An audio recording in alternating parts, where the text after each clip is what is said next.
স্কুলে শিক্ষক আছেন ৭ জন, কিন্তু এসএসসি পরীক্ষায় ৮ জন শিক্ষার্থী অংশ নিয়ে পাশ করতে পারেনি একজনও। পৌরগলা মাধ্যমিক বিদ্যালয়ের এমন ফলাফলে শিক্ষার্থী, অভিভাবক ও এলাকাবাসীর মধ্যে ক্ষোভ ও হতাশা দেখা দিয়েছে।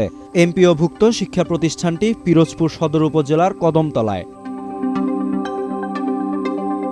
পরীক্ষায় অকৃতকার্য হওয়া শিক্ষার্থীদের অভিযোগ, দীর্ঘদিন ধরে বিদ্যালয়ে গণিত ও ইংরেজি বিষয়ে কোনো শিক্ষক ছিলেন না।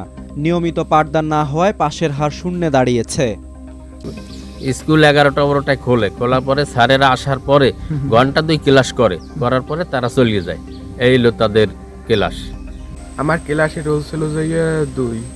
আমার রেজাল্ট খারাপ হয়েছে 2 সাবজেক্টে, ইংলিশ এবং অঙ্ক। এই কারণ হলো স্কুলে স্যার ছিল না অঙ্ক ইংলিশের। 10 বছর যাবৎ আমার মেয়েকে লেখাপড়া করেছি কষ্ট করে গিয়ে, কিন্তু 10 বছর পরে যখন রেজাল্ট খারাপ হয়েছে আমাদের খুব খারাপ লাগে। এলাকাবাসীর অভিযোগ, শিক্ষকেরা নিয়মিত ক্লাসে আসে না।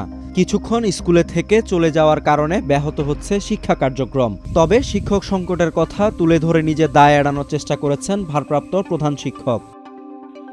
আপনার 17 সালে ইংরেজি টিচার মারা গেছে, এরপরে কৃষি টিচার গেছে, বাংলা নাই, কৃষি নাই, বিজ্ঞান নাই, টিচারই ছিল না। আমরা মাত্র 3 জন ছিলাম, একজন হিন্দু ধর্ম, একজন মুসলমান ধর্ম, আর আমি ছিলাম সামাজিক বিজ্ঞান। আপনি বলেন একটা স্কুলে 3টা টিচার দিয়ে কিভাবে চালানো যায়? 25 সেপ্টেম্বরে পাইছি। এখন এনটিসিআর সরকার থেকে না দিলে তো আর আমাদের কিছু করার নাই।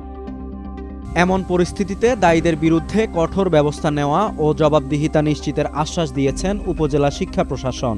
আমাদের চিন্তা ভাবনা হলো তাদেরকে এ ব্যাপারে আমরা জবাবদিহিতাতে আমরা বিষয়টি জানিয়ে দেওয়ার পরে কর্তৃপক্ষ যে ধরনের নির্দেশনা দেয় সেটা আমরা বাস্তবায়ন করব। শিক্ষক সংকট ও প্রশাসনিক অব্যবস্থাপনায় এখন অনিশ্চয়তায় শিক্ষার্থীদের ভবিষ্যৎ। শিক্ষা ব্যবস্থার এই বেহাল দশা কাটাতে কার্যকর জবাবদিহিতা নিশ্চিতের দাবি এলাকাবাসীর।